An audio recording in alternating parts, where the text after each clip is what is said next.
Dans cette sixième partie du cours, on va introduire essentiellement une caractéristique du solide indéformable, à savoir sa matrice d'inertie dans un repère donné. Alors pour cela, on va définir tout d'abord le moment d'inertie d'un solide indéformable par rapport à un axe ou bien une droite qui passe par l'origine des coordonnées, comme le montre la figure suivante. Donc, dans un solide indéformable, on considère un élément de volume D de V, de centre P, et contenant une quantité de matière D de M. Donc, le point grand H représente ici la projection orthogonale du point P sur la droite delta 0. Le vecteur unitaire petit u représente ici le vecteur directeur de cette droite delta 0.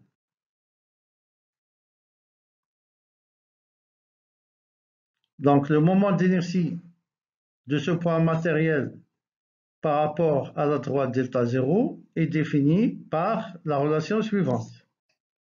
Donc, on le note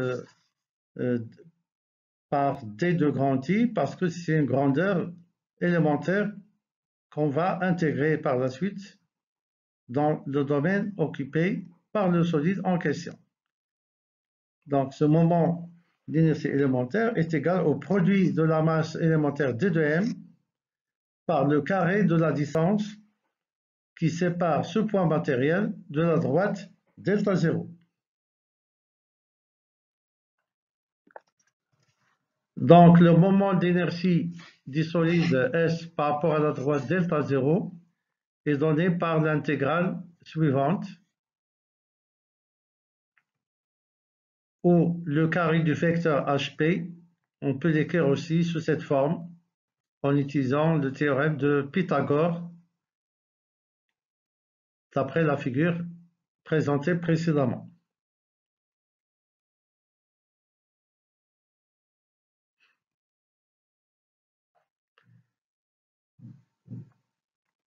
Alors, le carré du vecteur OH, c'est aussi le carré de la mesure algébrique OH. Et la mesure algébrique OH n'est que la projection orthogonale du vecteur position OP sur le vecteur unitaire U. Donc, c'est une composante algébrique. C'est pour cela qu'on a utilisé la notation bar. Donc, le carré du vecteur HP peut s'écrire encore en introduisant le vecteur unitaire. Donc, ça revient au même que l'égalité précédente. Ou encore, sous cette façon, dans le but de faire apparaître un double produit vectoriel par la suite. Donc, on s'est arrangé pour écrire le carré du vecteur HP sous cette forme-là. En effet, le terme entre crochets est un double produit vectoriel. Si on utilise la formule de Gibbs, on obtient exactement cette expression.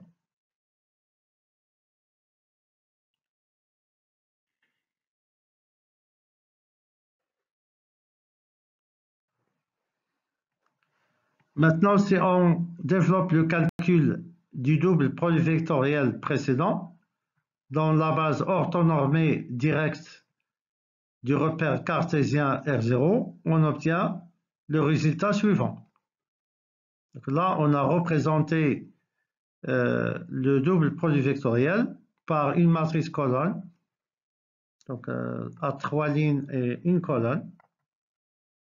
C'est une forme linéaire par rapport aux composantes du vecteur directeur petit u. Alors, puisque c'est une forme linéaire, on peut l'écrire aussi sous forme d'un produit matriciel d'une matrice carrée par la matrice colonne qui représente le vecteur unitaire petit u.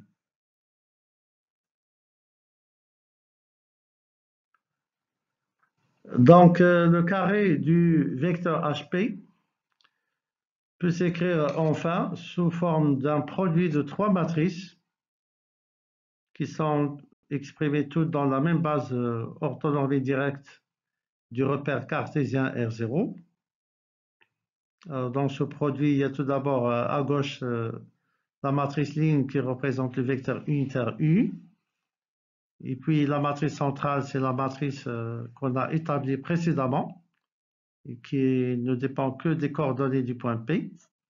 Et enfin, la matrice colonne qui représente le même vecteur unitaire U.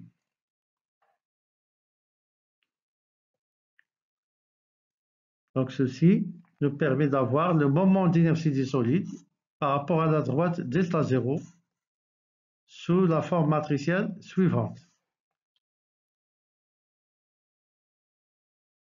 Donc la matrice centrale grand I est l'intégrale de la matrice carrée précédente dans le domaine occupé par le solide et par rapport à l'élément de masse D de M. Donc c'est une matrice qui est définie symétrique.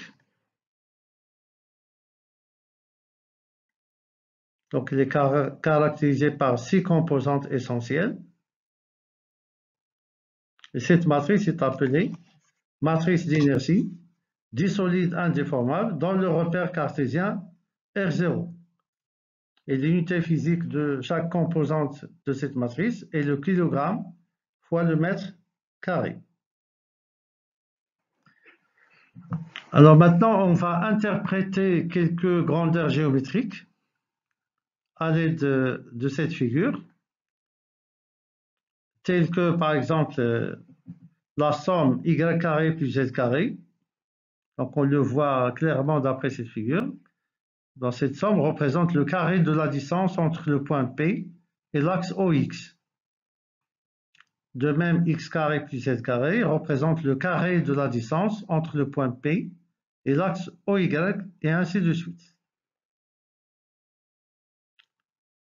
Alors, si on s'intéresse à la quantité géométrique z carré, la z carré, c'est tout simplement le carré de la distance entre le point P et le plan OXY.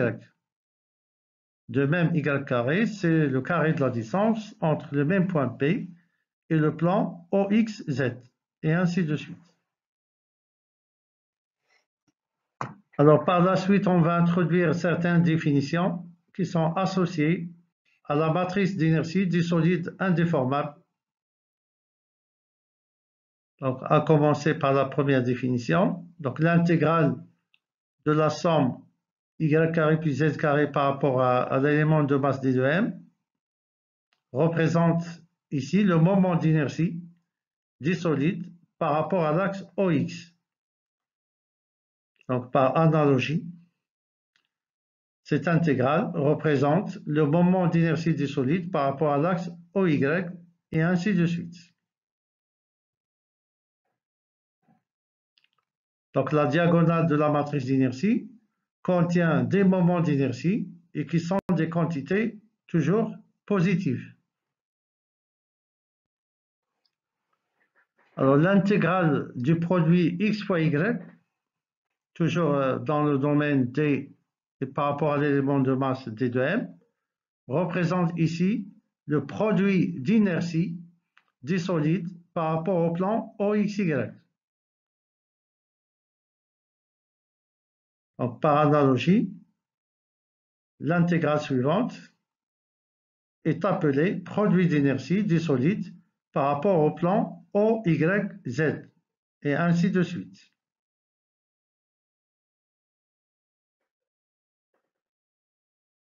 Donc, en conclusion, la matrice d'inertie d'un solide indéformable contient 3 moments d'inertie et 3 produits d'inertie.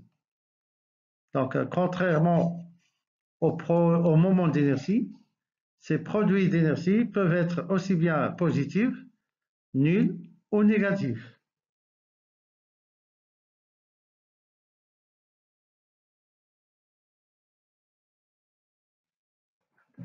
Alors la question qu'on peut se poser est la suivante.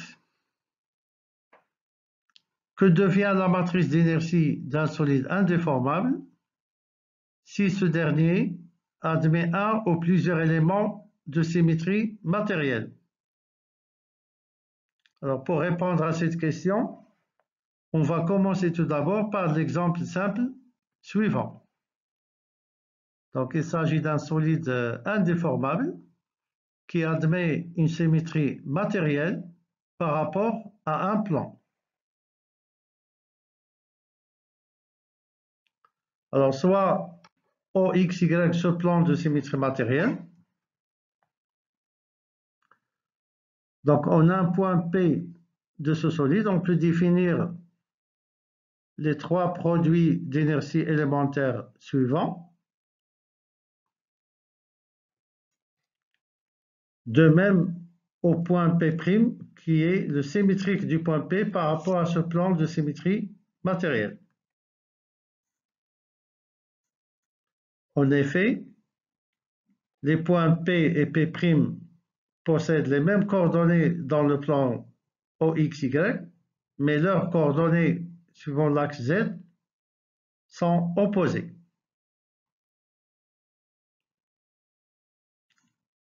Donc leurs produits d'inertie par rapport au plan XZ sont opposés.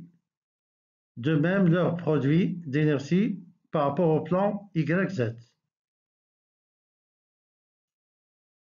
Alors, comme conséquence, les deux composantes de la matrice d'inertie suivante sont nulles.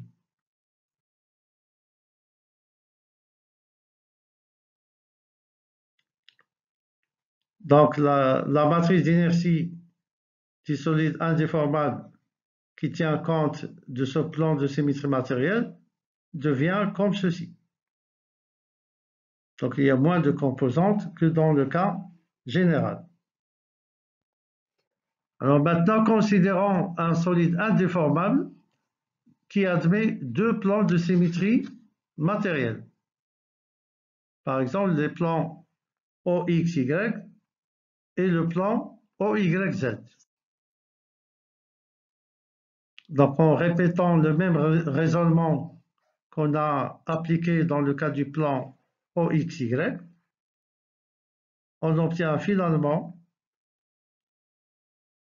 les résultats suivants.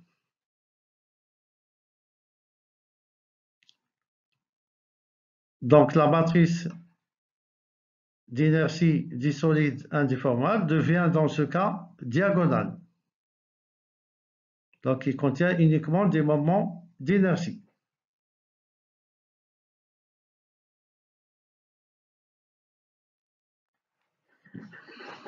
Alors, étudions maintenant le cas d'une symétrie matérielle par rapport à un point. Donc, c'est le cas d'un solide bidimensionnel qui possède deux plans de symétrie matérielle orthogonaux. Donc, l'intersection de ces deux plans est aussi un élément de symétrie, c'est-à-dire il s'agit d'un point de symétrie. De même, dans le cas d'un solide tridimensionnel qui possède trois plans de symétrie matérielle orthogonaux, donc leur intersection est aussi un point de symétrie. Et dans ce cas, on a toujours la matrice d'inertie qui est diagonale. C'est le cas par exemple d'une sphère ou bien d'un disque qui possèdent tous les deux un point de symétrie matérielle. Alors maintenant, on va introduire la définition de ce qu'on appelle repère principal d'inertie. Alors en effet, on montre qu'il existe au moins un repère tri-orthogonal dans lequel toute matrice d'inertie devient diagonale. Alors un tel repère est appelé tout simplement repère principal d'inertie. Donc c'est un repère qui peut avoir une origine quelconque grand A et auquel on peut associer une base orthonormée directe à l'aide des vecteurs U1, U2 et U3. Donc la base construite à l'aide de ces trois vecteurs est appelée base des vecteurs propres. Alors les composantes de la diagonale de cette matrice d'inertie, c'est-à-dire qui est exprimée dans le repère principal d'inertie, sont appelées moments principaux d'inertie. Alors pour rendre diagonale une matrice d'inertie, il faut appliquer les deux étapes suivantes. Donc la première étape consiste à résoudre l'équation dite aux valeurs propres et qui s'écrit comme ceci. Donc déterminant de la matrice d'inertie initiale moins lambda, un paramètre qu'il faut déterminer, fois la matrice unité égale à 0.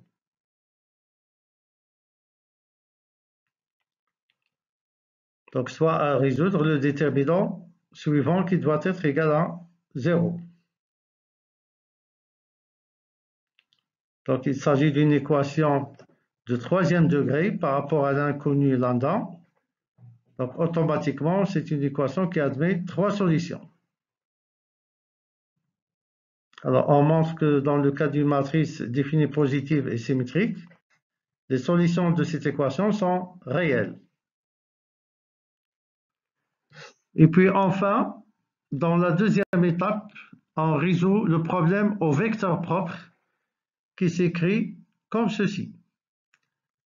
Donc une fois déterminées les trois valeurs propres, on cherche pour chaque valeur propre lambda i le vecteur propre v indice i qui lui est associé. Donc dans la pratique, on doit résoudre ce système pour trouver les trois composantes de ce vecteur propre.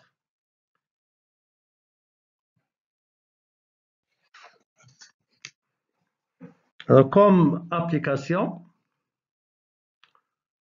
on veut déterminer le repère principal d'inertie d'un solide surfacique homogène ayant la forme d'un triangle rectangle comme le montre la figure ci-après.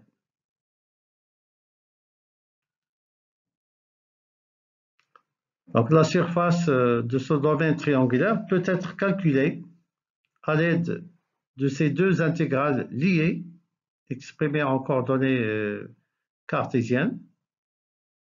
Et à cette occasion, vous aurez une application semblable dans la troisième série de travaux dirigés.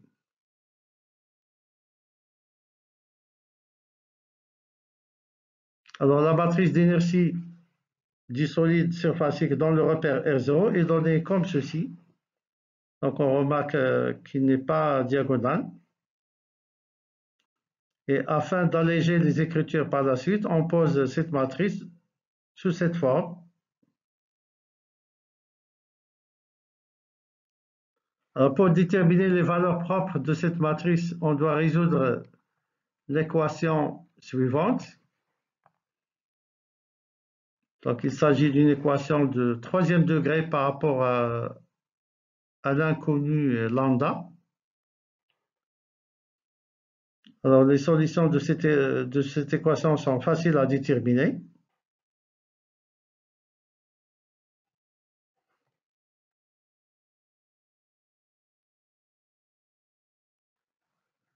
Donc, pour avoir les vecteurs propres associés aux valeurs propres trouvées précédemment, on doit résoudre le système suivant pour chaque valeur propre.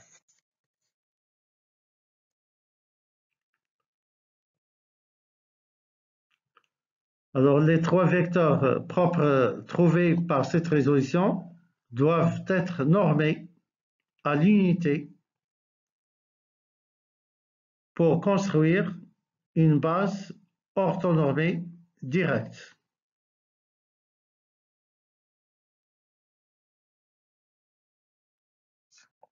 Alors, la matrice d'inertie initiale est reliée à la matrice principale d'inertie selon la relation suivante, où P est la matrice de passage qui est donnée par cette expression. Donc, chaque colonne de cette matrice de passage contient les composantes d'un vecteur propre.